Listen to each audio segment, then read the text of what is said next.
right? Because I can't do that I can't answer that question for whatever it is, 15 questions for 300 plus students. The math on the existence of time doesn't really work. So we'll be looking at that. They've done their best. So I actually have no idea. I haven't looked at the midterm marks yet. I haven't considered the midterm marks yet. Maybe it's because I'm a coward, but I think it's going to be okay. So Fatima has asked, can we get another extension on the next graded assignment? Well, we pushed the other one off a week. So the one caveat I have is yes, except I think if we push it a week, we'll be within 2 weeks of the final exams. So one of the challenges of that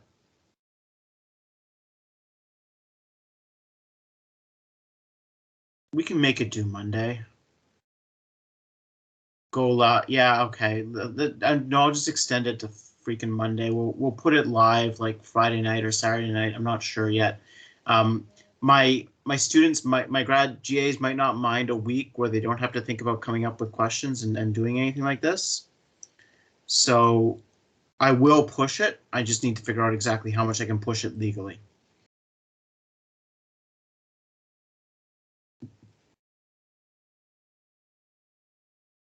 Ooh, no, I have a solution. We have an assignment. The due date is Saturday as normal, but the assignment won't go live for a week after that, and there's no penalty for a late exam, late thing. So the due date is the normal due date, so it's within the rules, but then we push it a week. So, and then that's within the rules. And so I'm just giving a no penalty extension. And just pushing an entire week. So we just don't need to do this for another week because there should be enough spacing between these. And then that gives you kind of a last sort of check as you're studying for the final. So it all makes, I think it actually isn't going to collapse things. No, I'm not going to give you the whole week. I'm just going to push everything a week. So we're not going to do it this weekend. We're going to do it next weekend. Yeah, Amanda, I will completely make an announcement about that. I'm thinking on my feet here about how to do this because I've been trying to think about how to do this, and that's why I'm doing the SciComm, right? Like I think the SciComm is due officially 2 weeks before the exam because it has to be, but then there's no penalty until after the exam date. Yeah. Okay, so last class, we played with this trick question and we came up with the idea that, yeah, no substitution can happen. No substitution can happen here. I'm at home drinking tea and I'm a happy camper. So we had, and it's because SN2 can't occur on tertiary centers. SN1 can't occur in basic environments. So we've kind of ruled out both mechanisms. But what can occur is an elimination, and I'm going to change the color of the pen because this is a different lecture.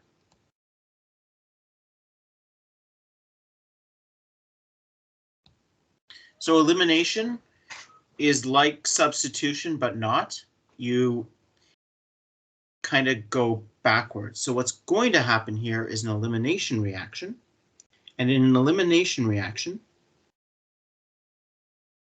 we remove the hydrogen on the carbon adjacent to the carbon with the leaving group.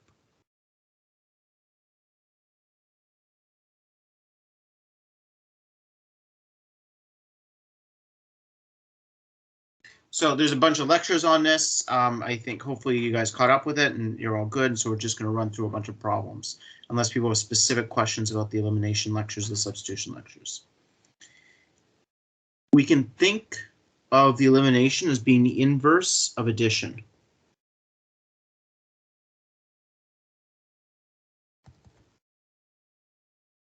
It is like Markovnikov or anti-Markovnikov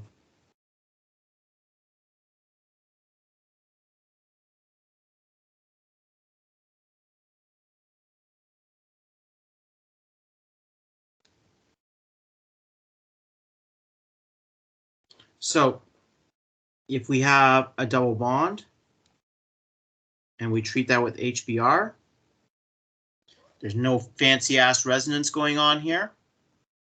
So it's straightforward.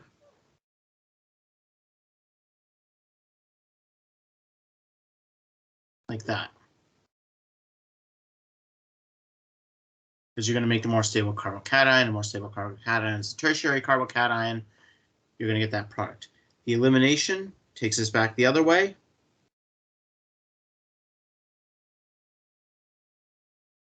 And we use a base.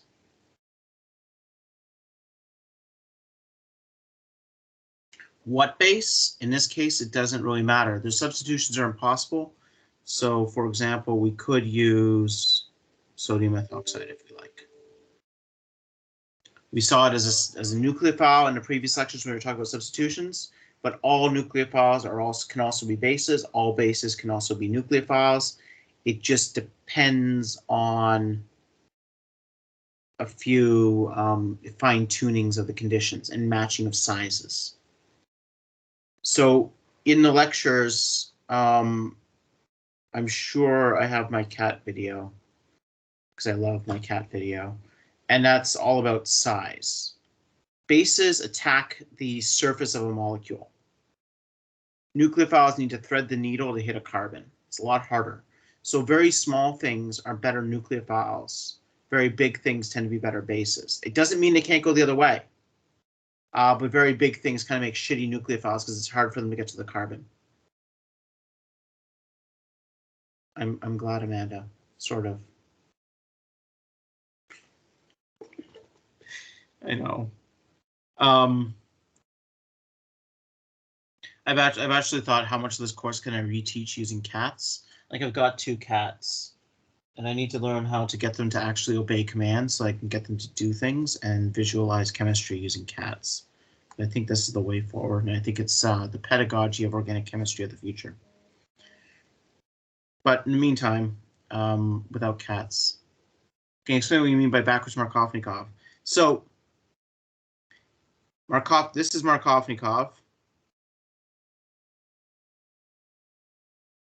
HBr adds to double bond to give you that guy. The elimination takes you from that guy back to the double bond. So they kind of invert each other. You add using the Markovnikov addition to alkenes. We did a lot of alkene chemistry, and now we regenerate alkenes by doing eliminations. And just like the SN1 or the SN2, there's 2 versions of eliminations. There's the E1 and the E2. The things that drive them are very similar. SN1s and E1s are very similar. SN2s and E2s are very similar. So,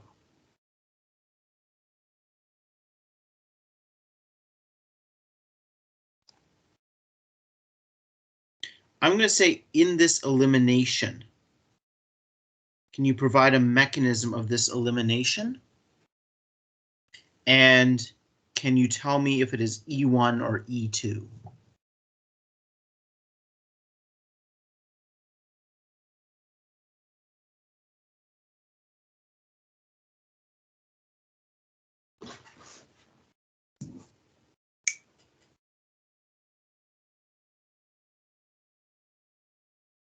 So there's a couple of questions here.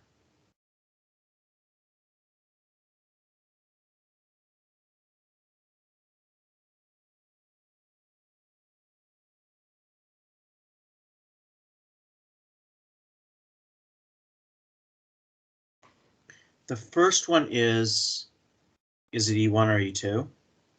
The second one is, how do you draw the product? And what is the product? And then how do I get to it? So Lauren is guessing E2.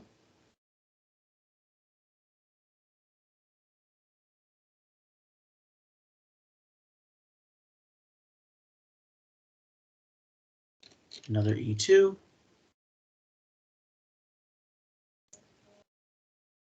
Oh, we're really coming down to E2s. It's E1. Why is it E1?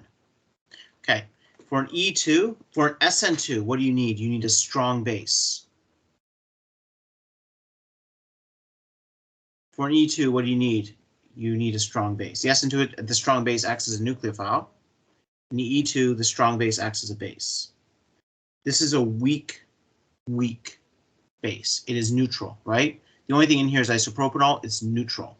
It's not a strong base. It's not O-. There's no real drive for it to react. The second thing, but that doesn't mean that we're E1. The second thing for an E1 to be possible is it needs to be able to make a stable carbocation, just like an SN1. And so we can think, can we make a stable carbocation if the bromine leaves? Yeah, it's okay, right? Like it's going to be.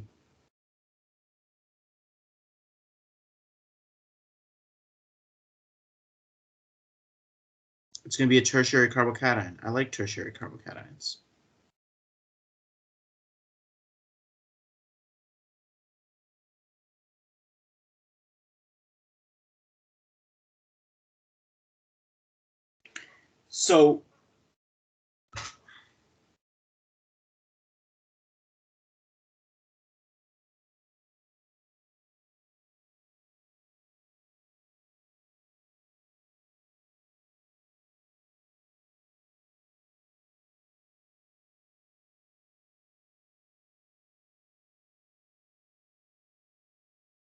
So the combination, and we have to be more careful with eliminations, and we'll see why, than substitution. Substitutions are really driven by the nature of the substrate. Is the leaving group tertiary or primary? And we have to consider the strength of the nucleophile and everything. Eliminations are trickier for a bunch of reasons, but let's just think about this. What makes this possible be an E1 is we have a weak base and we have a stable carbocation. So the stable carbocation says the carbocation can form, that it's feasible for the carbocation to form. The weak base says we're going to wait for that carbocation to form before we react. If we had a strong base, we wouldn't wait for the carbocation. We'd be under basic conditions. We would be doing E2 reactions. Does that make sense? For a given sense of sense. So Victoria, if you were thinking that, you're absolutely right. It's a weak nucleophile, it's a weak base. The term's the same. Cool. Okay. Now, here's the really tricky part. What product do we make? Because there are two possible products here, right?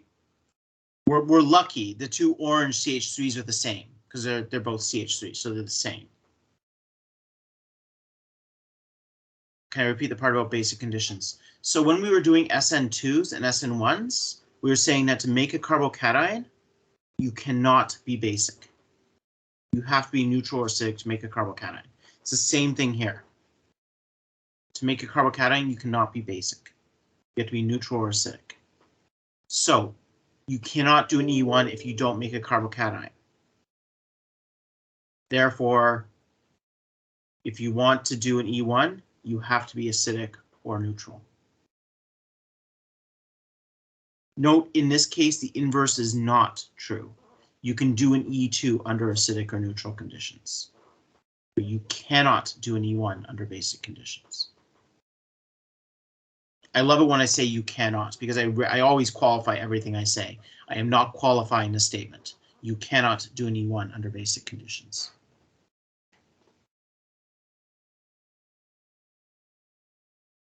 So, we've got two choices. We've got the orange product, or we have the red product.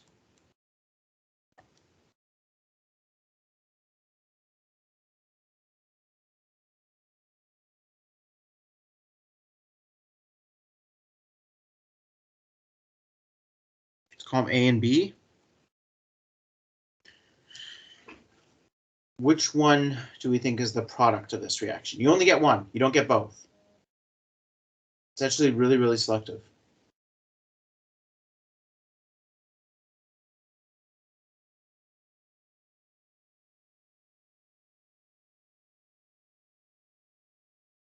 Sweet. You guys are all right, and you're right for the reason Fatima put up there. They're all H's in every case, Samantha. I just wrote CH3, but it's the H's on the CH3 that we're thinking about. So we get the red one. We do not get the orange one. This is called a Zaitsev elimination.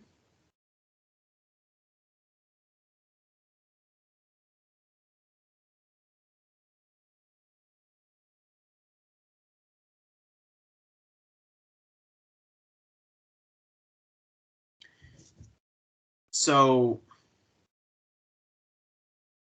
make more substitute double bond.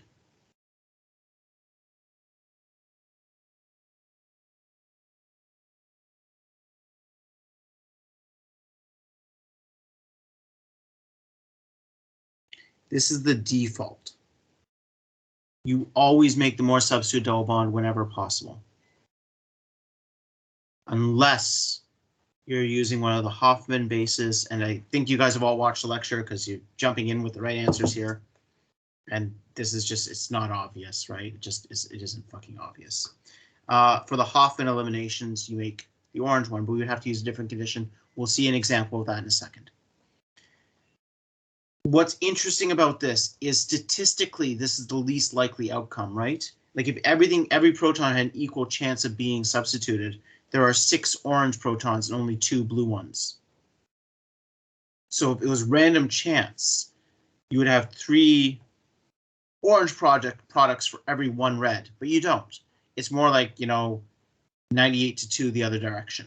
It's almost all the red. You see very, very little of the orange. And it's because of the stability of the double bond.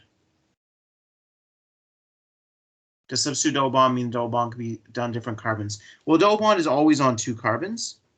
What I mean is the more substitute double bond is more carbons attached to it. Let me rephrase that. More sp3/sp2/sp hybridized atoms.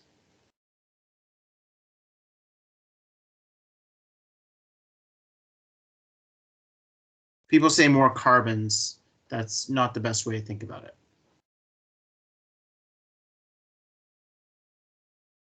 Best resonance. Because resonance never goes away. We're going to do an example now with resonance. Red is the only product. Well, I don't know.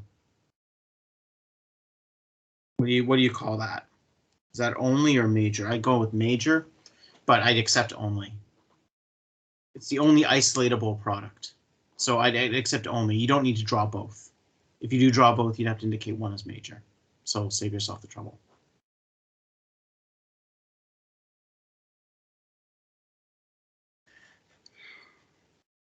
Okay. Let's try a different one.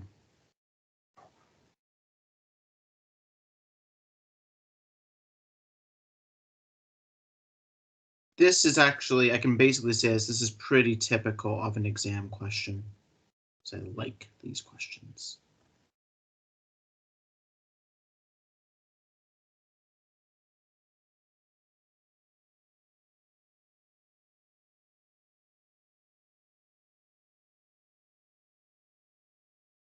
Does anyone know what D is that I've drawn there? I haven't drawn a lot of Ds in this course, I think.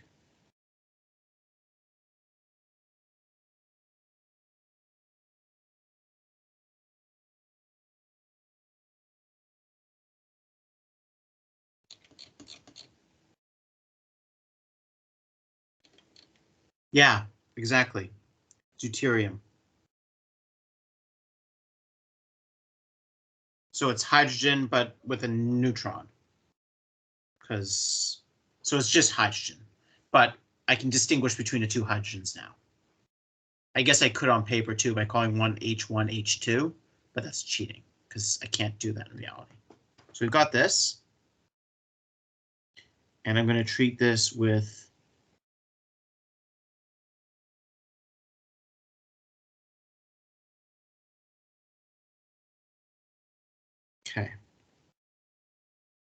sodium isopropoxide. Isopropanol is kind of big, so it does favor eliminations over substitutions generally. And we're going to talk about this more in the next couple of lectures next week when we're comparing substitutions and eliminations. But I am saying these have to be preferentially formed to do eliminations over substitutions. So the question is this E1 or E2? What's the mechanism? Or draw the mechanism, I guess. Draw product. Including stereochemistry. And you know what? Just because I want to emphasize this, I emphasize in the lectures, explain selectivity.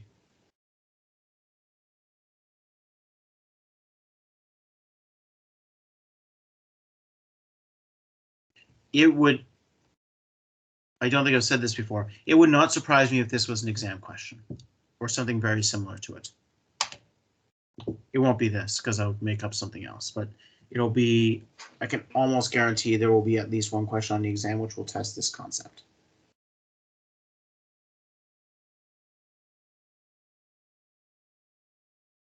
Now I can guarantee it. This will be an exam question, something like this. So E1, E2, draw the product, draw the mechanism, justify why.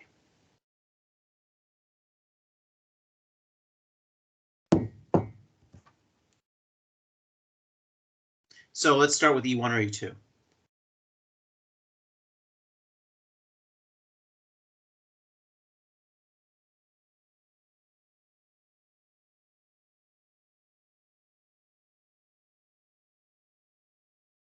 Crystal's like, E2 do the charge. Right. So, Crystal, I like your thinking, but I don't love the question mark because I can't see inside your brain. I can see inside Samantha's brain, and she's right. So if Crystal, what you mean is what Samantha says, you're absolutely right. Alyssa, yeah, E2, we've got a strong base. We've got the driving force here. Deal with the unstable thing first, right? In the previous case, nothing was unstable.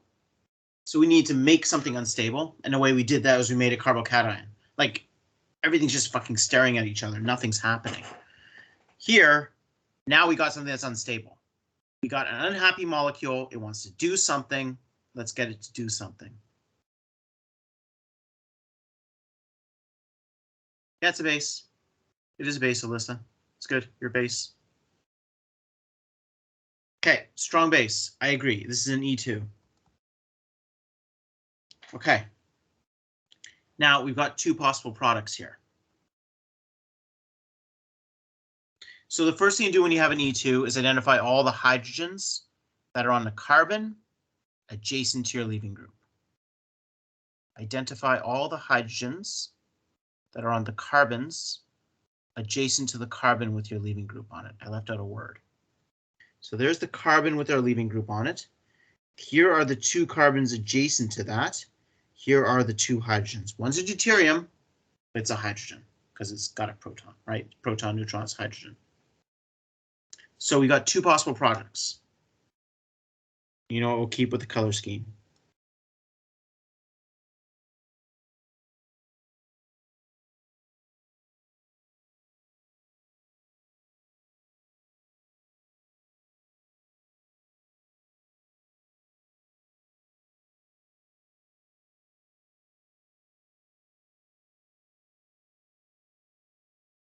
Note, I don't need to write in hydrogen, that's assumed. But if there's a deuterium present, I better fucking write that in, otherwise we're assuming it's a hydrogen. So if you'll note, if I didn't have that as a deuterium, if I had that as a hydrogen, these would be the same molecule. Right, you do a rotation of the same molecule. But I do have a deuterium, so they're different molecules. They're radioisomers of each other because they vary by the radiometric label of the isomer of the atom. Not by they're not stereoisomers. They vary because one has hydrogen, one has deuterium. Anyways, we go with A and B.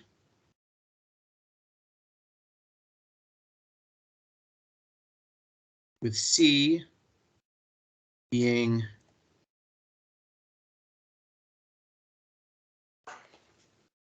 what's your answer? I'm not going to spell that out. You should make that an option, all the questions.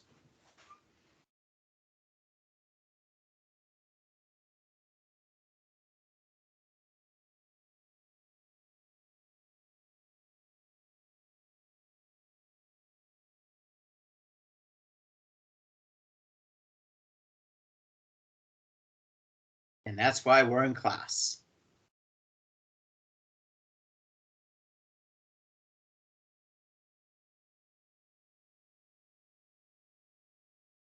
You only get one.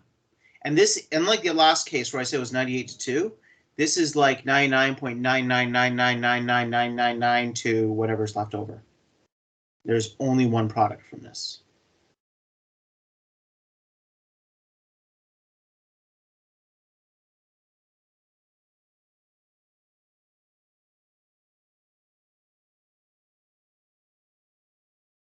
Okay, so we have some who are giving out brave guesses.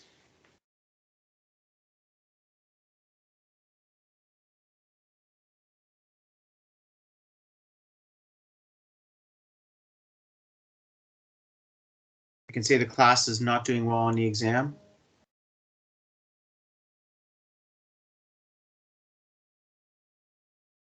It's not Hoffman's rule, it's related, but yeah, no, it's not Hoffman's rule. Hoffman's rule is you take the most accessible proton. That's not what we're doing here. They're the same accessibility. Okay, so I've got Max is guessing and Victoria isn't guessing. She just put a letter in. And I'm going to say that though they are right. Max and Victoria are right. It is A is the product. Do either of you or anyone else want to drop in like a word or two sort of saying the rationale that you did for finding A as the product? I don't really get the D thing. D is like hydrogen, but just a different hydrogen. Just so we can say it's a different hydrogen. Because otherwise it would be the same product. It's just hydrogen. It's just got an extra neutron, but it reacts the same way as hydrogen.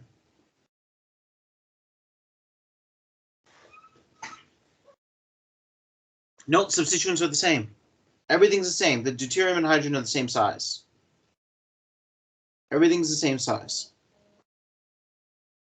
There we go, Faith, antiperiplanar. Faith comes up with a magic word. So what the fuck does that mean? Okay. What I'm going to do is I am going to draw a chair. Yes, but the protons are the same. So Max is saying he thinks it was A because the base is more bulky. It can't access the proton for Zaitsev's rule. These are both Zaitsev eliminations. They're identical. The hydrogens are identical. One's a deuterium, one's a hydrogen, but the space around them, the steric bulk around them, is identical. Samara, I'm just going to mute you. Samara muted herself. No, she didn't. I can't mute you. You have to mute yourself. You have power, apparently. So what I'm going to do is I'm going to draw out the molecule. I'm going to draw it as a chair. Okay. I'm going to put the bromine over here. I'm drawing this. So there's a CH3 counterclockwise of it, and there's an equatorial CH3 clockwise. And here's our deuterium, and here's our hydrogen. So this is the molecule we've got. Yeah, so Melitza just jumped in with the answer there. It's because the D and the bromine are 180 degrees from each other. That is necessary for an E2. Leaving group and H must be 180 degrees from each other. So we note that this deuterium and this, like if we draw the vectors aiming towards them, they're 180 degrees from each other. like from carbon to hydrogen or carbon to bromine. I'm not indicating charges. I'm just saying the vector of the angle. Just if I'm going to say 180 degrees in the angle, what do I mean by that? I mean the distance between those things, the angle between those things. Whereas this bromine and this hydrogen, no matter how much you disrupt this thing and try and make it spin around and do things, you cannot get them 180 degrees from each other. Try it. Build a chair and try and make a hydrogen and a leaving group that are cis to each other 180 degrees from each other. You can't do it. You will break your model. It's impossible. Okay, so this is what we've got. Why does this matter? What's the magic behind this? So I go over that in the lecture.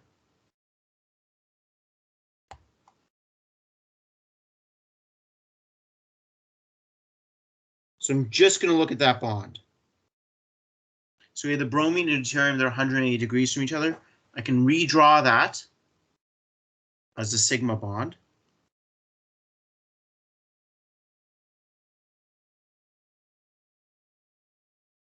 Pair of sigma bonds, I guess.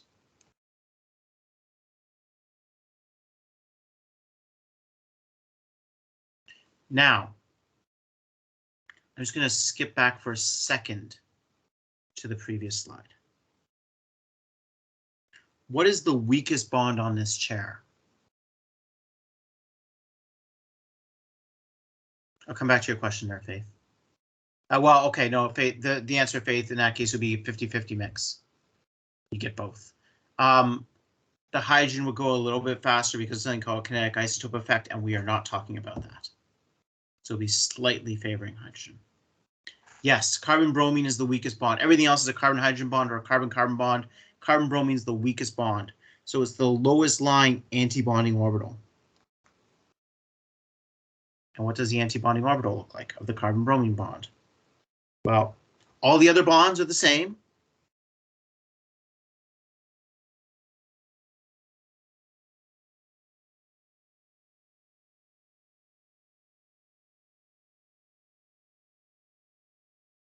It would look like that. Right? We don't change any of the other bonds. We just flip the carbon-bromine bond. And it's an unoccupied orbital because it's antibonding. So it's empty. Okay. Now, let's say you have a friendly neighborhood base coming along.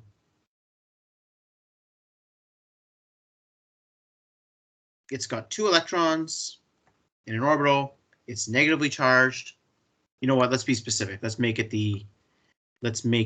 just exemplify it, as we say in patents. It's negatively charged. It's got 2 electrons in. We're just going to draw one of the orbitals to keep our life simple. It's a base. It's going to act as a base. It's going to take a proton. So it's looking for protons. So let's say it goes grabs this proton. So what's it effectively doing? It's effectively putting 2 electrons into the antibonding orbital. As soon as you do that, we're going to break the bond, right? We've got 2 electrons in there. Now the way that's happening is we start taking away this hydrogen, which is going to move the 2 electrons in this carbon-hydrogen bond onto the carbon. So let's just draw this for a second. Sorry, I'm just going to skip back because I just want to.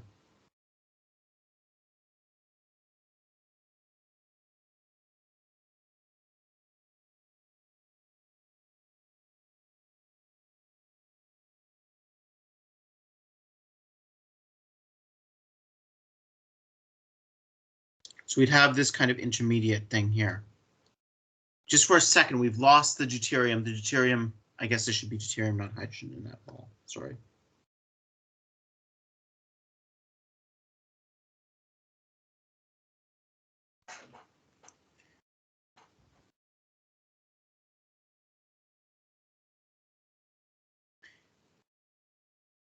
What do you think about the stability of that C- versus an O-?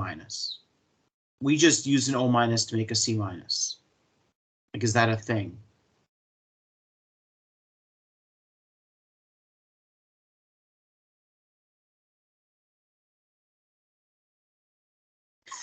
Not good. Yeah. This sucks. This is not possible. If we make a C minus like this, it's not possible. You just, it's never going to happen. That O minus is going to get close to the hydrogen, try and take the hydrogen away, and a C is going to punch it and just say, no, my hydrogen, you can't have it. Or in this case, my deuterium, you can't have it.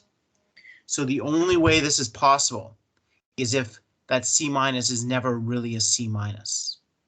And how does it resolve that?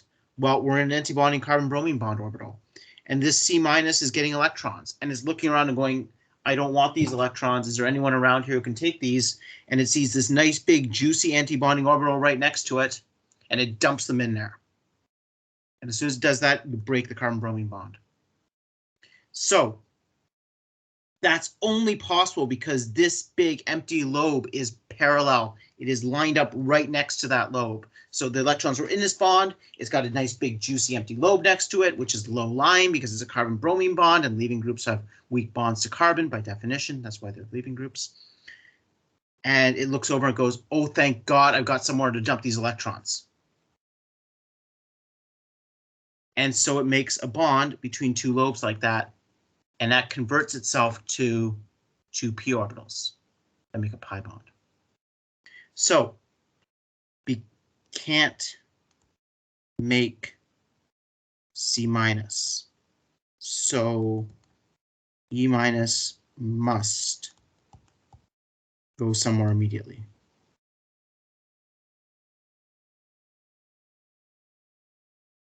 And the only place that makes any sense is this low-lying antibonding orbital right next to it, or we can kick out a Br minus. So now, instead of trading an O minus for a C minus,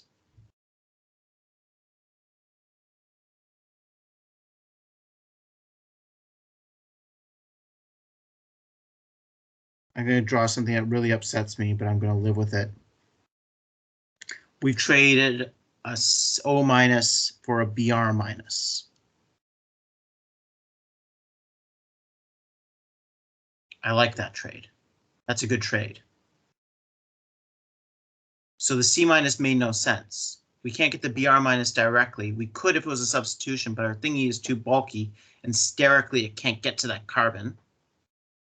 There's too much shit in the way. So instead we trade the O minus for the Br minus, and that's a nice good trade. We like that trade.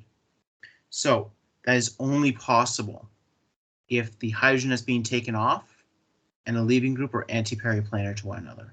If they're not, this orbital isn't there set up ready to go, and I'm screwed. And my wife is watching TV, so I'm just going to close my door.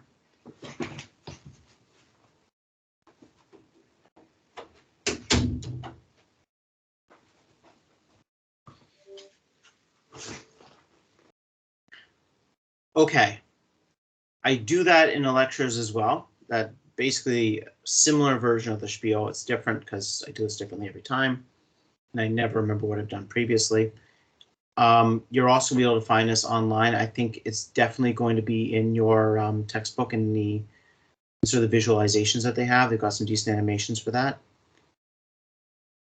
I think I actually even have it maybe posted into like the resources tab as like some links for this stuff.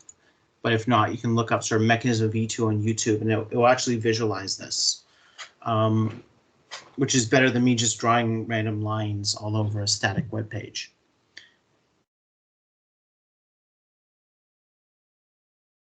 But that being said, where did I lose you? Please don't say at the very beginning.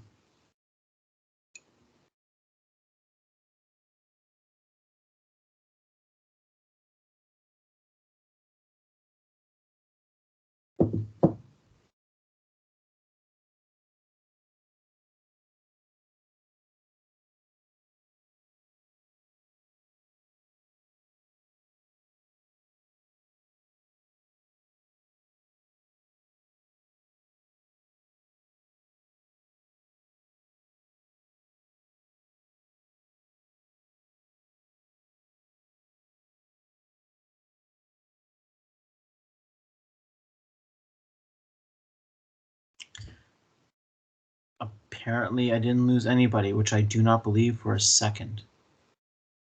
Okay, or maybe the only answer is at the very beginning, and I told you not to say that. This is kind of tough. What if that explanation makes a lot of sense to you, you can run with it. If it doesn't, and you're kind of memory kind of person, the leaving group and the hydrogen that come off have to be anti-periplanar. That's why. Could we do another example of this? Abso-fucking-lutely. Okay. Ooh, I got a good one. Things you never want to hear me say.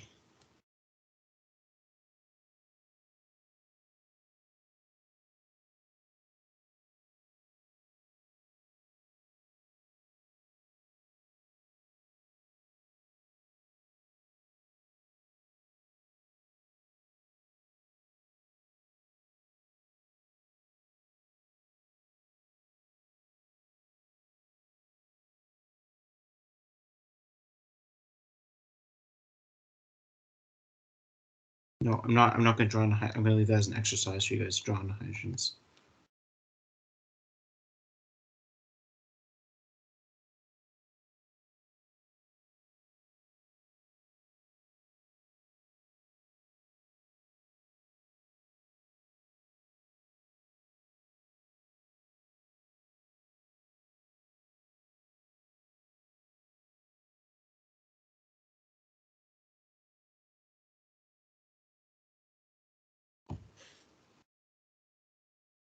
Alyssa, they're not always going to be in a ring form, but often when you're not in a ring form, we can do one. We'll do one not in a ring form coming up. It's easier to answer them in a ring form because rings restrict rotation, so you get less options. Don't need to be in a ring form though. We can do one not, which is, we'll do that next. Okay. Yeah, I promised you 2 more examples. This one and one not in a ring form. Notice that this anti-periplanar thing only applies to E2s.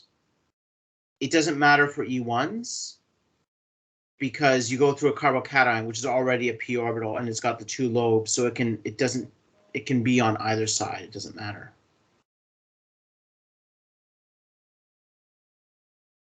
No, it can't help you decide because if you know what the product is, Melitza, then and you know it's like stereochemically pure, then I think it can help you determine that if you get told what the product is. But it can't help you determine between E1 and E2 unless there is no possible E2 because there is no anti-periplanar proton, in which case you're forced to do an E1. Oh, okay. Okay. Try it. So it's I'll give this to you. It's under basic conditions.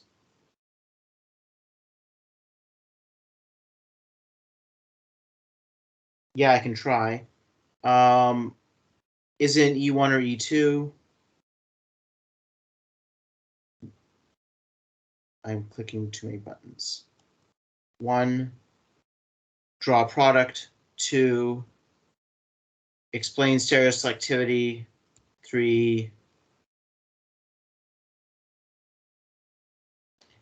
3, you wouldn't necessarily need to answer all of this. Just saying, hey, look, it's anti-periplanar, that's needed, would be good. I'm doing this not as a, I'm cheating a bit. Normally I'm trying to just solve problems. I actually lectured here a bit. I'm trying to give a sort of background material here over why, but it is really complicated, so I just want to have another example of it. But the core 3 is this, just showing anti-periplanar.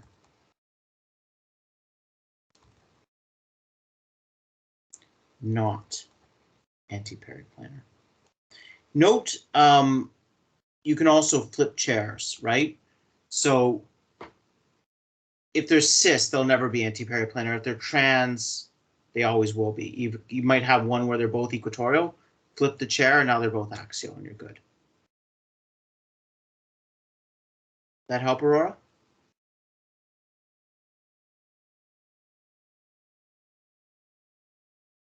I'll go back to the question while you think about whether that helped. Okay.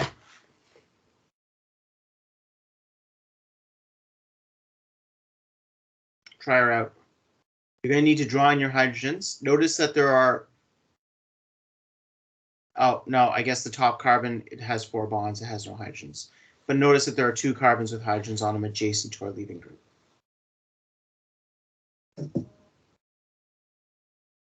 Yeah, sorry. Okay, cool. Yeah, I feel for everyone out in the county. Just really glad we don't live in Vancouver right now. Like, normally I'm not glad I don't live in Vancouver, except for like the price of housing. But I've got a postdoc who's in Vancouver, and you know, he can't get anywhere. He's completely isolated. Everyone's bought all the fruit. I don't know if he eats fruit, but strikes me as the kind of guy who doesn't eat fruit. Anyways, question. Product. Anyone have any ideas? Essentially, hopefully, I desperately hope, perhaps in vain, you are debating between this product and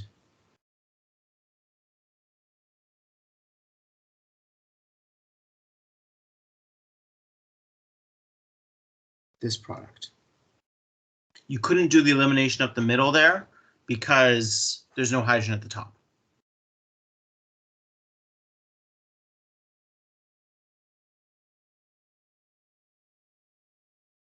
So what do we think? A or B?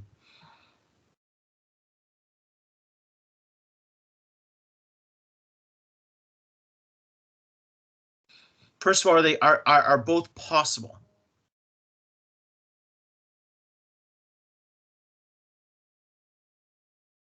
And so by what I'm saying is, are both possible by, do both have hydrogens antiperiplanar to the bromine?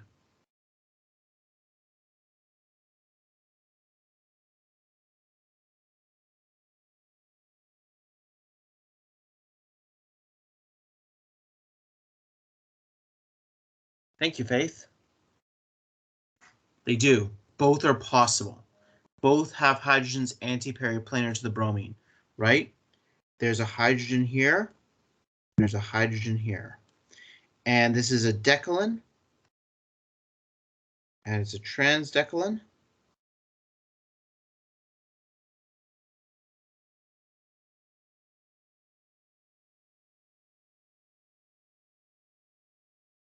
So if we draw it out,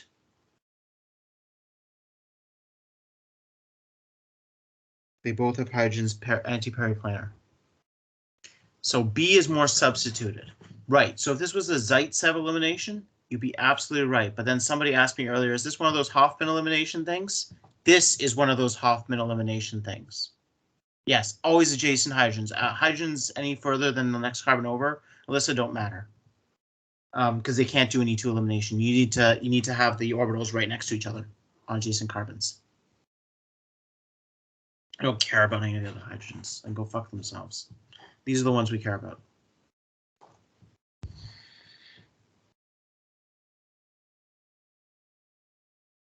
This is a bulky base. This is one of the Hoffman bases. On one of the lectures I do on E2s, I talk about the Hoffman bases. Too big to Zaitsev. This is a really fat cat. You know, like we were talking about the nucleophiles, somebody pointed out the cat video was the one thing that made sense. Eventually the cat did get through the portal because it could do a nucleophilic attack. It was just bulky. Here, this cat's never getting through. It's never doing a nucleophilic attack. It's actually not even going to do an attack on the more substituted carbon because even though these are both protons and both eliminations, this one's more substituted. There's going to be more crap around this hydrogen. It's going to be harder to get to. The Hoffman bases grab the most accessible proton. The Zaitsev bases make the most stable product. The Hoffman bases grab the most accessible proton. Absolutely. So Lauren is bang on with that. It's a bulky base. I list a handful of them. There aren't many.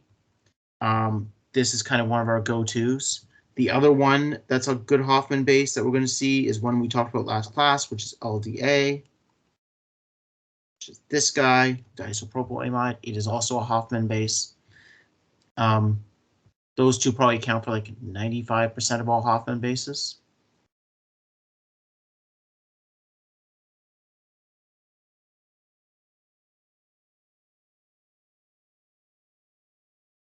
So you get the Hoffman product. And it's because both are possible. We had to do all these analyses. We had to figure out where are the possible antiperiplanar hydrogens. Okay, both are possible. Then looking at my base, I'm going, oh yeah, that's not a Zaitsev base. That's going to not grab them, make the most stable product. That's one of a handful of really, really big bulky things that can't get to that slightly less accessible hydrogen. And so it's going to grab the easiest to get one. That's my product on the left. So you can think of Hoffman and Zaitsev eliminations kind of being the counterpart to Markovnikov and anti-Markovnikov additions. For the Markovnikov addition, we always needed to make the most stable carbocation. It was all about the stability of the carbocation. The Zaitsev is all about the stability of the double bond. If you're going to make a stable double bond, you make a Zaitsev. The anti-Markovnikovs have to work around that. They have to find another way to make the product. And just like the Hoffman, we have to find another way to make the product. So we're fighting against stability. And so we're relying on sterics.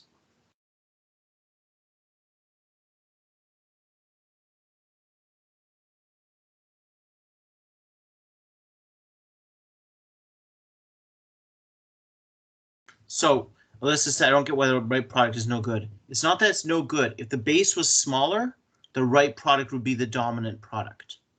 But the base is ginormous. This hydrogen here, the one in blue, I'm going to draw the other one in a different color. I'm going to make this one green. The one in blue is more hindered. It's got an extra methyl group there. There's a bit more stuff around it. So if you've got a bulky electrophile, the hydrogen's kind of crowded, and you have a really bulky nucleophile, it's really...